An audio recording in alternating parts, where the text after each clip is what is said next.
شروع اللہ کا نام لے کر جو بڑا مہربان نہایت رحم والا ہے، اور زمین پر کوئی چلنے پھرنے والا نہیں مگر اس کا رزق اللہ کے ذمے ہے۔ وہ اس کے رہنے کی جگہ کو بھی جانتا ہے اور جہاں سونپا جاتا ہے اسے بھی۔ یہ سب کچھ کتاب روشن میں لکھا ہوا ہے، اور وہی تو ہے جس نے آسمانوں اور زمین کو 6 دن میں بنایا، اور اس وقت اس کا عرش پانی پر تھا۔ تمہارے پیدا کرنے سے مقصود یہ ہے کہ وہ تم کو آزمائے کہ تم میں عمل کے لحاظ سے کون بہتر ہے۔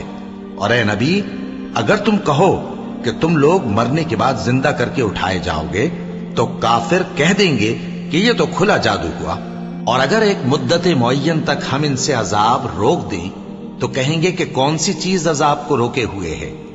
دیکھو، جس روز وہ ان پر واقع ہوگا پھر ٹلنے کا نہیں، اور جس چیز کا یہ مذاق اڑاتے ہیں وہ ان کو گھیر لے گی۔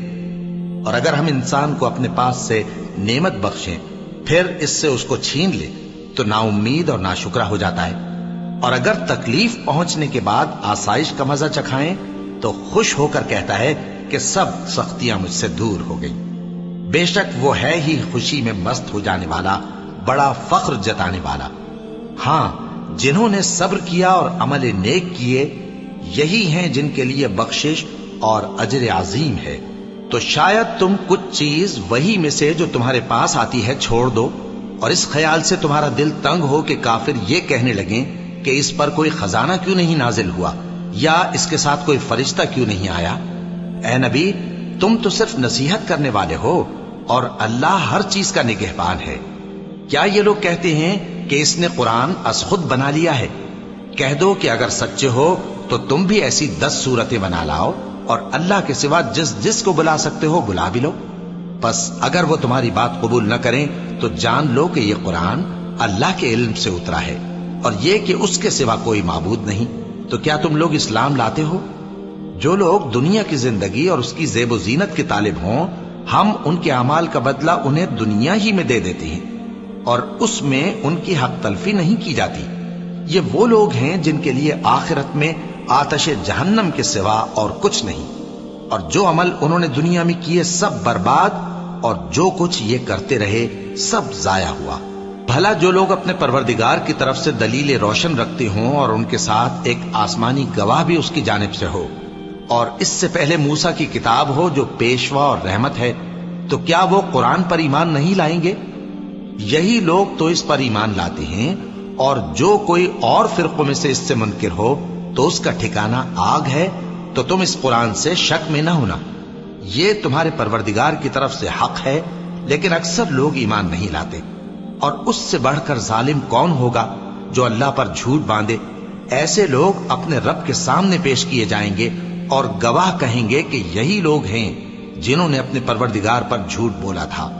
سن رکھو کہ ظالموں پر اللہ کی لعنت ہے، جو اللہ کے رستے سے روکتے اور اس میں کجی چاہتی ہیں، اور وہ آخرت کا بھی انکار کرتے ہیں۔ یہ لوگ زمین میں کہیں چھپ کر اللہ کو ہرا نہیں سکتے، اور نہ اللہ کے سوا کوئی ان کا حمایتی ہے۔ اے پیغمبر، ان کو دگنا عذاب دیا جائے گا، کیونکہ یہ شدت کفر سے تمہاری بات نہیں سن سکتے تھے اور نہ تم کو دیکھ سکتے تھے۔ یہی ہیں جنہوں نے اپنے آپ کو خسارے میں ڈالا، اور جو کچھ یہ افترا کیا کرتے تھے ان سے جاتا رہا۔ بلا شبہ یہ لوگ آخرت میں سب سے زیادہ نقصان پانے والے ہیں۔ جو لوگ ایمان لائے اور عمل نیک کیے اور اپنے پروردگار کے آگے عاجزی کی، یہی صاحب جنت ہیں، ہمیشہ اس میں رہیں گے۔ دونوں فریقوں یعنی کافر و مومن کی مثال ایسی ہے جیسے ایک اندھا بہرا ہو اور ایک دیکھتا سنتا۔ بھلا دونوں کا حال یکساں ہو سکتا ہے؟ پھر تم سوچتے کیوں نہیں؟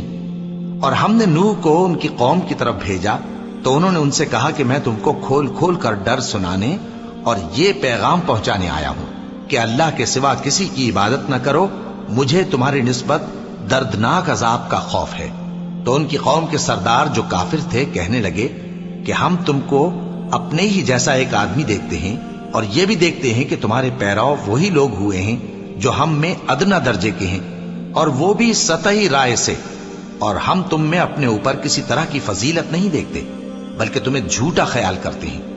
فرمایا کہ اے قوم، دیکھو تو اگر میں اپنے پروردگار کی طرف سے دلیل روشن رکھتا ہوں اور اس نے مجھے اپنے ہاں سے رحمت بخشی ہو جس کی حقیقت تم سے پوشیدہ ہو گئی ہے، تو کیا ہم اس کے لیے تمہیں مجبور کر سکتے ہیں جبکہ تم اس سے ناخوش ہو؟ اور اے قوم، میں اس نصیحت کے بدلے تم سے مال و زر کا مطالبہ تو نہیں کرتا، میرا صلہ تو اللہ کے ذمے ہے، اور جو لوگ ایمان لائے ہیں میں ان کو نکالنے والا بھی نہیں ہوں، وہ تو اپنے پروردگار سے ملنے والے ہیں، لیکن میں دیکھتا ہوں کہ تم لوگ نادانی کر رہے ہو۔ اے میری قوم، اگر میں ان کو نکال دوں تو اللہ کی گرفت سے بچانے کے لیے کون میری مدد کر سکتا ہے؟ بھلا تم غور کیوں نہیں کرتے؟ اور میں نہ تم سے یہ کہتا ہوں کہ میرے پاس اللہ کے خزانے ہیں، اور نہ یہ کہ میں غیب جانتا ہوں، اور نہ یہ کہتا ہوں کہ میں فرشتہ ہوں، اور نہ ان لوگوں کی نسبت جن کو تم حقارت کی نظر سے دیکھتے ہو یہ کہتا ہوں کہ اللہ ان کو بھلائی یعنی اعمال کی جزائے نیک نہیں دے گا، جو ان کے دلوں میں ہے اسے اللہ خوب جانتا ہے۔ اگر میں ایسا کہوں تو بے انصافوں میں ہو جاؤں۔ انہوں نے کہا کہ نوح، تم نے ہم سے جھگڑا تو کیا اور جھگڑا بھی بہت کیا، اب اگر تم سچے ہو تو جس چیز سے ہمیں ڈراتے ہو وہ ہم پر لا نازل کرو۔ نوح نے کہا کہ اس عذاب کو تو اللہ ہی چاہے گا تو نازل کرے گا، اور تم اللہ کو کسی طرح ہرا نہیں سکتے، اور اگر میں یہ چاہوں کہ تمہاری خیر خواہی کروں اور اللہ یہ چاہے کہ تمہیں گمراہ رہنے دے تو میری خیر خواہی تم کو کچھ فائدہ نہیں دے سکتی۔ وہی تمہارا پروردگار ہے اور تمہیں اسی کی طرف لوٹ کر جانا ہے۔ کیا یہ لوگ کہتے ہیں کہ اس پیغمبر نے قرآن اپنے دل سے بنا لیا ہے؟ کہہ دو کہ اگر میں نے دل سے بنا لیا ہے تو میرے گناہ کا وبال مجھ پر، اور جو گناہ تم کرتے ہو اس سے میں بری الذمہ ہوں۔ اور نوح کی طرف وحی کی گئی کہ تمہاری قوم میں جو لوگ ایمان لا چکے ان کے سوا اور کوئی ایمان نہیں لائے گا، تو جو کام یہ کر رہے ہیں ان کی وجہ سے غم نہ کھاؤ، اور ایک کشتی ہمارے حکم سے ہمارے سامنے بناؤ، اور جو لوگ ظالم ہیں ان کے بارے میں مجھ سے کچھ نہ کہنا، کیونکہ وہ ضرور غرق کر دیے جائیں گے۔ اور نوح نے کشتی بنانا شروع کر دی، اور جب ان کی قوم کے سردار ان کے پاس سے گزرتے تو ان سے تمسخر کرتے۔ وہ کہتے کہ اگر تم ہم سے تمسخر کرتے ہو تو جس طرح تم ہم سے تمسخر کرتے ہو اسی طرح ایک وقت ہم بھی تم سے تمسخر کریں گے، اور تم کو جلد معلوم ہو جائے گا کہ کس پر عذاب آتا ہے جو اسے رسوا کرے گا، اور کس پر ہمیشہ کا عذاب نازل ہوتا ہے۔ یہاں تک کہ جب ہمارا حکم آ پہنچا اور تنور جوش مارنے لگا تو ہم نے نوح کو حکم دیا کہ ہر قسم کے پالتو جانوروں میں سے جوڑا جوڑا یعنی ایک ایک نر اور ایک ایک مادہ لے لو، اور جس شخص کی نسبت حکم ہو چکا ہے کہ ہلاک ہو جائے گا اس کو چھوڑ کر اپنے گھر والوں کو اور جو ایمان لایا ہو اس کو کشتی میں سوار کر لو۔ اور ان کے ساتھ ایمان بہت ہی کم لوگ لائے تھے۔ نوح نے کہا کہ اللہ کا نام لے کر کہ اسی کے کرم سے اس کا چلنا اور ٹھہرنا ہے، اس میں سوار ہو جاؤ، بے شک میرا پروردگار بخشنے والا ہے، مہربان ہے۔ اور وہ ان کو لے کر طوفان کی لہروں میں چلنے لگی۔ لہریں کیا تھیں؟ گویا پہاڑ تھے۔ اس وقت نوح نے اپنے بیٹے کو جو کشتی سے الگ تھا پکارا کہ بیٹا ہمارے ساتھ سوار ہو جا اور کافروں میں شامل نہ ہو۔ اس نے کہا کہ میں ابھی پہاڑ سے جا لگوں گا، وہ مجھے پانی سے بچا لے گا۔ فرمایا کہ آج اللہ کے عذاب سے کوئی بچانے والا نہیں اور نہ کوئی بچ سکتا ہے مگر وہی جس پر اللہ رحم کرے۔ اتنے میں دونوں کے درمیان لہر حائل ہو گئی اور وہ ڈوب کر رہ گیا، اور حکم دیا گیا کہ اے زمین اپنا پانی نگل جا، اور اے آسمان تھم جا، اور پانی خشک ہو گیا اور کام تمام کر دیا گیا، اور کشتی کوہ جودی پر جا ٹھہری، اور کہہ دیا گیا کہ بے انصاف لوگوں پر لعنت۔ اور نوح نے اپنے پروردگار کو پکارا اور کہا کہ پروردگار، میرا بیٹا بھی میرے گھر والوں میں ہے، تو اس کو بھی نجات دے، تیرا وعدہ سچا ہے اور تو بہترین حاکم ہے۔ اللہ نے فرمایا کہ اے نوح، وہ تیرے گھر والوں میں نہیں ہے، وہ تو سراسر بد عمل ہے، تو جس چیز کی تم کو حقیقت معلوم نہیں اس کے بارے میں مجھ سے درخواست ہی نہ کرو، اور میں تم کو نصیحت کرتا ہوں کہ نادان نہ بنو۔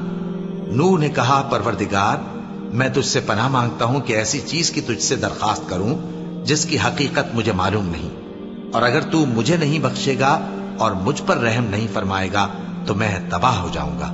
حکم ہوا کہ نوح ہماری طرف سے سلامتی اور برکتوں کے ساتھ جو تم پر اور تمہارے ساتھ کی جماعتوں پر نازل کی گئی ہیں اتر آؤ، اور کچھ اور جماعتیں ہوں گی جن کو ہم دنیا کے فوائد سے بہرہ مند کریں گے، پھر ان کو ہماری طرف سے عذاب علیم پہنچے گا۔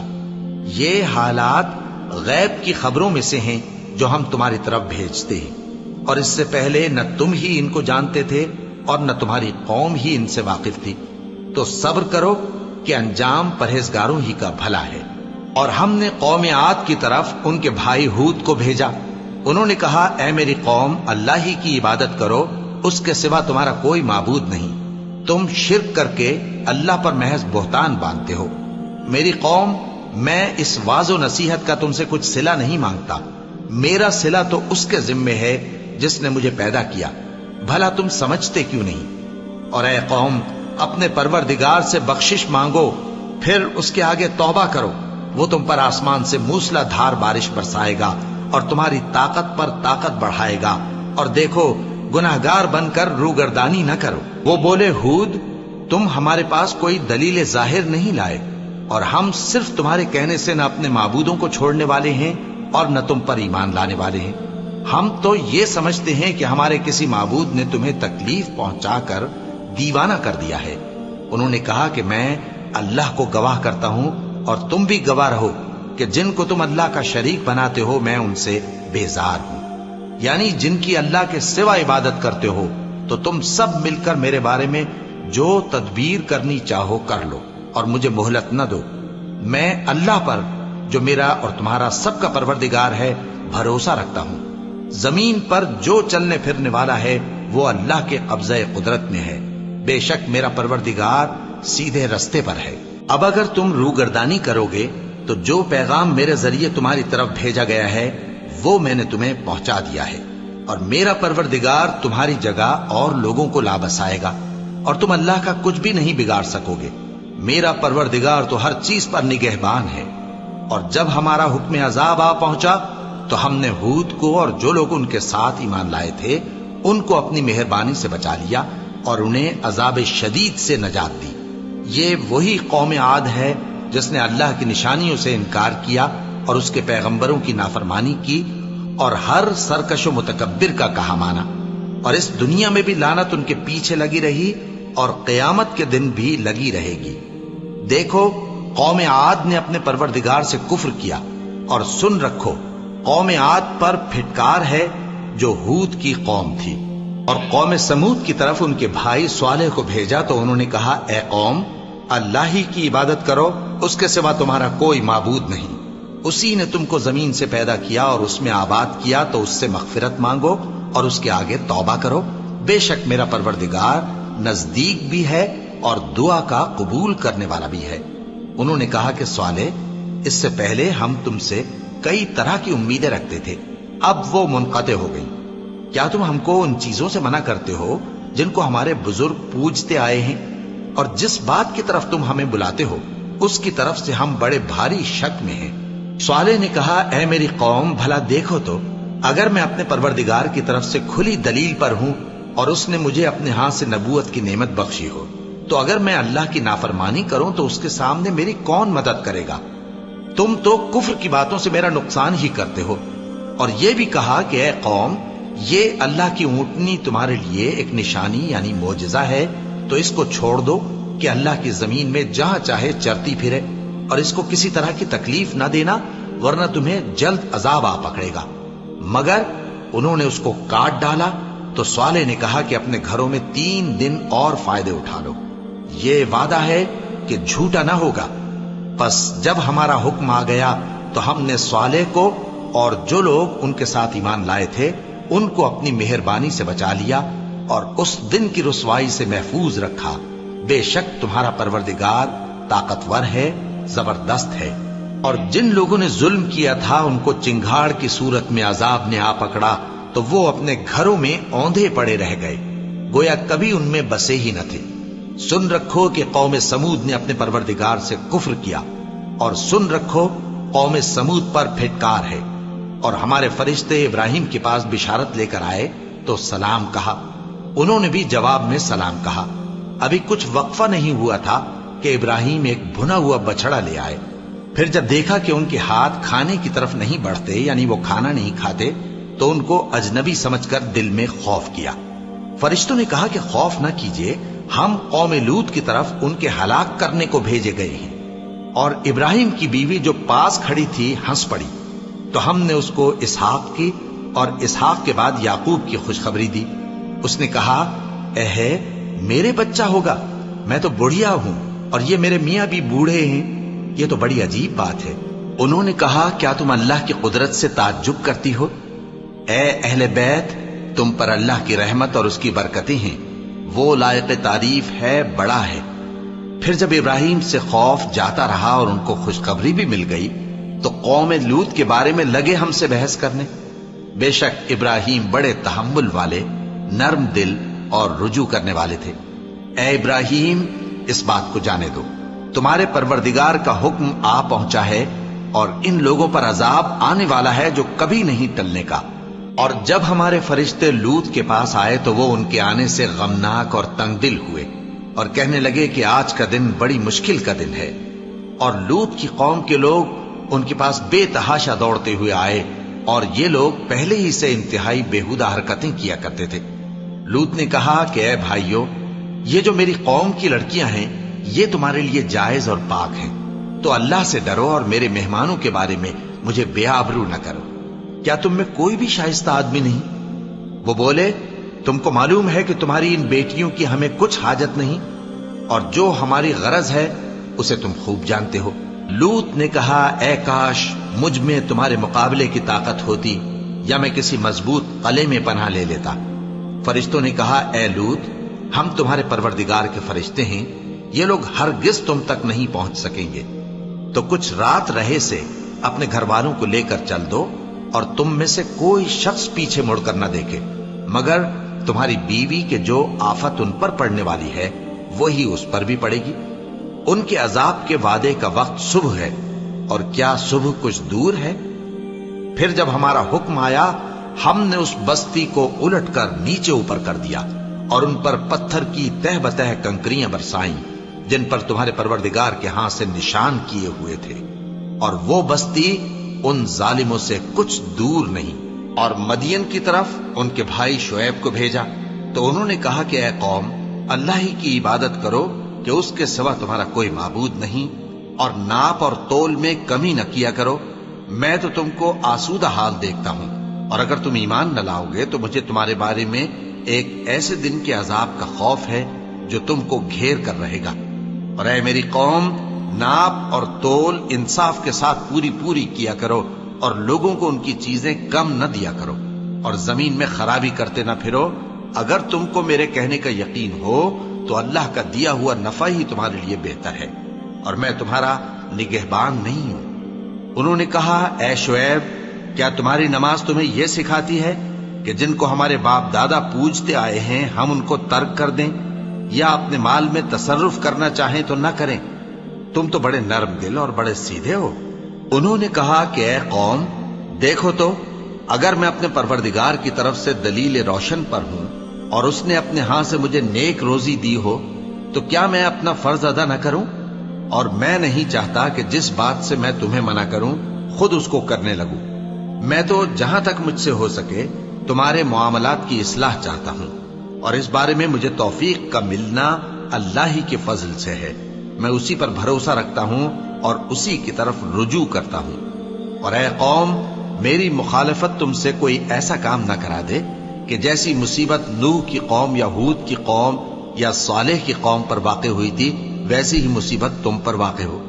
اور لوط کی قوم کا زمانہ تو تم سے کچھ دور نہیں، اور اپنے پروردگار سے بخشش مانگو اور اس کے آگے توبہ کرو، بے شک میرا پروردگار بڑا مہربان ہے، بہت محبت کرنے والا ہے۔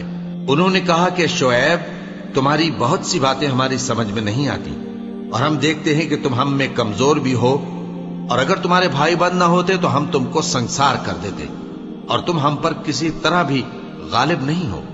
انہوں نے کہا کہ اے قوم، کیا میرے بھائی بندوں کا دباؤ تم پر اللہ سے زیادہ ہے، اور اس کو تم نے پیٹھ پیچھے ڈال رکھا ہے؟ میرا پروردگار تو تمہارے سب اعمال کا احاطہ کیے ہوئے ہے۔ اور اے قوم، تم اپنی جگہ کام کیے جاؤ، میں اپنی جگہ کام کیے جاتا ہوں۔ تم کو ان قریب معلوم ہو جائے گا کہ رسوا کرنے والا عذاب کس پر آتا ہے اور جھوٹا کون ہے۔ اور تم بھی انتظار کرو، میں بھی تمہارے ساتھ انتظار کرتا ہوں۔ اور جب ہمارا حکم آ پہنچا تو ہم نے شعیب کو اور جو لوگ ان کے ساتھ ایمان لائے تھے ان کو تو اپنی رحمت سے بچا لیا، اور جو ظالم تھے ان کو چنگھاڑ نے آ دبوچا، تو وہ اپنے گھروں میں اوندھے پڑے رہ گئے، گویا ان میں کبھی بسے ہی نہ تھے۔ سن رکھو کہ مدین پر ویسی ہی پھٹکار ہے جیسی سمود پر پھٹکار تھی، اور ہم نے موسیٰ کو اپنی نشانیاں اور دلیل روشن دے کر بھیجا فرعون اور اس کے سرداروں کی طرف، تو وہ فرعون ہی کے حکم پر چلتے رہے، حالانکہ فرعون کا حکم درست نہیں تھا۔ وہ قیامت کے دن اپنی قوم کے آگے آگے چلے گا، پھر ان کو دوزخ میں جا اتارے گا، اور جس مقام پر وہ اتارے جائیں گے وہ برا ہے۔ اور اس جہان میں بھی لعنت ان کے پیچھے لگا دی گئی، اور قیامت کے دن بھی پیچھے لگی رہے گی۔ جو انعام ان کو ملا ہے برا ہے۔ یہ پرانی بستیوں کے تھوڑے سے حالات ہیں جو ہم تم سے بیان کرتے ہیں، ان میں سے بعض تو باقی ہیں اور بعض تہس نہس ہو گئیں۔ اور ہم نے ان لوگوں پر ظلم نہیں کیا بلکہ انہوں نے خود اپنے اوپر ظلم کیا۔ غرض جب تمہارے پروردگار کا حکم آ پہنچا تو جن معبودوں کو وہ اللہ کے سوا پکارا کرتے تھے وہ ان کے کچھ بھی کام نہ آئے، اور بربادی کے سوا انہیں اور کچھ نہ دے سکے۔ اور تمہارا پروردگار جب نافرمان بستیوں کو پکڑا کرتا ہے تو اس کی پکڑ اسی طرح کی ہوتی ہے، بے شک اس کی پکڑ دکھ دینے والی سخت ہے۔ ان قصوں میں اس شخص کے لیے جو عذاب آخرت سے ڈرے عبرت ہے۔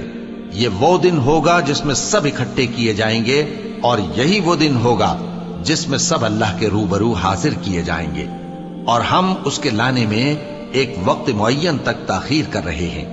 جس روز وہ آ جائے گا تو کوئی شخص اللہ کے حکم کے بغیر بول بھی نہیں سکے گا۔ پھر ان میں سے کچھ بدبخت ہوں گے اور کچھ نیک بخت۔ تو جو بدبخت ہوں گے وہ دوزخ میں ڈال دیے جائیں گے، اس میں ان کو چلانا اور دھاڑنا ہوگا۔ جب تک آسمان و زمین ہیں وہ اسی میں رہیں گے مگر جتنا تمہارا پروردگار چاہے، بے شک تمہارا پروردگار جو چاہتا ہے کر دیتا ہے۔ اور جو نیک بخت ہوں گے وہ بہشت میں داخل کیے جائیں گے، اور جب تک آسمان اور زمین ہیں ہمیشہ اسی میں رہیں گے مگر جتنا تمہارا پروردگار چاہے۔ یہ اللہ کی بخشش ہے جو کبھی منقطع نہیں ہوگی۔ تو یہ لوگ جو غیر اللہ کی پرستش کرتے ہیں اس سے تم شک میں نہ پڑنا، یہ اسی طرح پرستش کرتے ہیں جس طرح پہلے سے ان کے باپ دادا پرستش کرتے آئے ہیں، اور ہم ان کو ان کا حصہ پورا پورا بغیر کچھ کم کیے دینے والے ہیں۔ اور ہم نے موسیٰ کو کتاب دی تو اس میں اختلاف کیا گیا، اور اگر تمہارے پروردگار کی طرف سے ایک بات پہلے نہ ہو چکی ہوتی تو ان میں فیصلہ کر دیا جاتا، اور وہ تو اس کی طرف سے بڑے بھاری شک میں پڑے ہوئے ہیں۔ اور تمہارا پروردگار ان سب کو قیامت کے دن ان کے اعمال کا پورا پورا بدلہ دے گا، بے شک جو عمل یہ کرتے ہیں وہ اس سے واقف ہے۔ سو اے پیغمبر، جیسا تم کو حکم ہوتا ہے اس پر تم اور جو لوگ تمہارے ساتھ تائب ہوئے ہیں قائم رہو، اور حد سے تجاوز نہ کرنا، وہ تمہارے سب اعمال کو دیکھ رہا ہے۔ اور مسلمانوں، جو لوگ ظالم ہیں ان کی طرف مائل نہ ہونا، نہیں تو تمہیں بھی دوزخ کی آگ آ لپٹے گی، اور اللہ کے سوا تمہارے کوئی دوست نہیں ہوں گے، پھر تمہیں کوئی مدد بھی نہ ملے گی۔ اور دن کے دونوں سروں یعنی صبح اور شام کے اوقات میں اور رات کی چند ساعتوں میں نماز پڑھا کرو، کچھ شک نہیں کہ نیکیاں گناہوں کو دور کر دیتی ہیں۔ یہ ان کے لیے نصیحت ہے جو نصیحت قبول کرنے والے ہیں۔ اور صبر کیے رہو کہ اللہ نیکوکاروں کا اجر ضائع نہیں کرتا۔ تو جو امتیں تم سے پہلے گزر چکی ہیں ان میں ایسے ہوش مند کیوں نہ ہوئے جو ملک میں خرابی کرنے سے روکتے؟ ہاں، ایسے تھوڑے سے تھے جن کو ہم نے ان میں سے نجات بخشی، اور جو ظالم تھے وہ انہی باتوں کے پیچھے لگے رہے جن میں عیش و آرام تھا، اور وہ گناہوں میں ڈوبے ہوئے تھے۔ اور تمہارا پروردگار ایسا نہیں ہے کہ بستیوں کو جبکہ وہاں کے باشندے نیکوکار ہوں از راہ ظلم تباہ کر دے۔ اور اگر تمہارا پروردگار چاہتا تو تمام لوگوں کو ایک ہی جماعت کر دیتا، اور وہ برابر اختلاف کرتے رہیں گے، مگر جن پر تمہارا پروردگار رحم فرمائے، اور اسی لیے اس نے ان کو پیدا کیا ہے۔ اور تمہارے پروردگار کا قول پورا ہو گیا کہ میں دوزخ کو جنوں اور انسانوں سب سے بھر دوں گا۔ اور اے نبی اور پیغمبروں کے وہ سب حالات جو ہم تم سے بیان کرتے ہیں ان سے ہم تمہارے دل کو جمائے رکھتے ہیں، اور ان حالات میں تمہارے پاس حق پہنچ گیا اور یہ مومنوں کے لیے نصیحت اور عبرت ہے۔ اور جو لوگ ایمان نہیں لائے ان سے کہہ دو کہ تم اپنی جگہ عمل کیے جاؤ، ہم اپنی جگہ عمل کیے جاتے ہیں، اور نتیجہ اعمال کا تم بھی انتظار کرو، ہم بھی انتظار کرتے ہیں۔ اور آسمانوں اور زمین کی چھپی چیزوں کا علم اللہ ہی کو ہے، اور تمام معاملات اسی کی طرف رجوع کیے جائیں گے، تو اسی کی عبادت کرو اور اسی پر بھروسہ رکھو۔ اور جو کچھ تم لوگ کر رہے ہو تمہارا پروردگار اس سے بے خبر نہیں۔ شروع اللہ کا نام لے کر جو بڑا مہربان نہایت رحم والا ہے۔ الف لام را، یہ کتاب روشن کی آیتیں ہیں، ہم نے اس قرآن کو عربی میں نازل کیا ہے تاکہ تم لوگ سمجھ سکو۔ اے پیغمبر، ہم اس قرآن کے ذریعے سے جو ہم نے تمہاری طرف بھیجا ہے تمہیں ایک نہایت اچھا قصہ سناتے ہیں، اور تم اس سے پہلے بے خبر تھے۔ جب یوسف نے اپنے والد سے کہا کہ ابا، میں نے خواب میں 11 ستاروں اور سورج اور چاند کو دیکھا ہے، دیکھتا کیا ہوں کہ وہ مجھے سجدہ کر رہے ہیں۔ انہوں نے کہا کہ بیٹا، اپنے خواب کا ذکر اپنے بھائیوں سے نہ کرنا، نہیں تو وہ تمہارے حق میں کوئی چال چلیں گے۔ کچھ شک نہیں کہ شیطان انسان کا کھلا دشمن ہے، اور اسی طرح اللہ تمہیں برگزیدہ و ممتاز کرے گا اور خواب کی باتوں کی تعبیر کا علم سکھائے گا۔ اور جس طرح اس نے اپنی نعمت پہلے تمہارے دادا پر دادا ابراہیم اور اسحاق پر پوری کی تھی، اسی طرح تم پر اور اولاد یعقوب پر پوری کرے گا۔ بے شک تمہارا پروردگار سب کچھ جاننے والا ہے، حکمت والا ہے۔ ہاں، یوسف اور ان کے بھائیوں کے قصے میں پوچھنے والوں کے لیے بہت سی نشانیاں ہیں۔ جب انہوں نے آپس میں تذکرہ کیا کہ یوسف اور اس کا بھائی ابا کو ہم سے زیادہ پیارے ہیں، حالانکہ ہم جماعت کی جماعت ہیں، کچھ شک نہیں کہ ابا کھلی غلطی پر ہیں۔